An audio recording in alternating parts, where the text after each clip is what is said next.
Hi, my name is Lindsay Smith. I'm a senior associate marriage and family therapist, and today I wanted to talk to you a little bit about grief and loss. As the holidays come up, a lot of people have noticed that a lot of triggers are coming up, and grief necessarily isn't something that you just get over, it's something that you work through. And so a lot of times people will say, well, I've processed it and I'm past it. Yet, when we have these triggers, these experiences, it comes back up for us, whether it's a smell, a sight, a vague memory of something, or something personal, it comes back up. And oftentimes, a lot of people resort to those stages of grief. Now, the stages of grief were originally written and researched by one Elizabeth Kubler-Ross, who was really just trying to research when an individual person was diagnosed with a terminal illness. She was then researching, okay, if somebody has a terminal illness, what stages of grief do they go through for the death of themselves? And so those stages of grief, we can find them as denial, anger, all of those that we hear about. Some say there's 5 stages. Newer research tries to claim that there's 7. I want you to know that grief isn't necessarily linear. There aren't stages to it. There's no correct way to do it.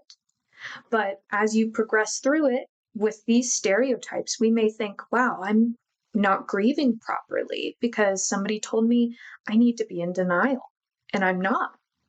I'm shocked, yes, I've lost that person or that thing, but I'm not there. And maybe we don't ever experience the anger portion of it. Maybe we don't get to the conclusion of it, the sadness. Grief is not something that is linear. It's not something that is regimented, and there's no specific routine to it. It's not just sadness, it's physical, it's emotional, it's cognitive, it's relational. And sometimes, even so, it can be spiritual, where people will take the loss and do with it what they can, because our brains are set up to protect us. And when we are experiencing any kind of loss, whether it's the loss of a loved one, a pet, a job, an opportunity, or even what could have been, we will take that however our brain wants to protect us. And sometimes, which is pretty common, those who are experiencing grief can go through these stages where they experience memory loss, they have trouble really finding words, they can go through this process of derealization, going through spurts of depression where they don't want to leave bed, or they're not eating well. Maybe they're overeating, maybe they're undereating. But even so, it could be the reverse. Somebody could find gratitude or joy in celebrating the life that was, or the things that were already happening or hadn't happened, and how that might have happened for a reason, depending on their beliefs. But there's no correct way to do this. So when we see somebody grieving, the thought is, well, I can tell them, you need to be strong, you can get through this, time will heal it. No, no, no, no. That's wrong. I think that's what society has told us we're supposed to say. Now, there's not always a right thing to say to somebody who's grieving.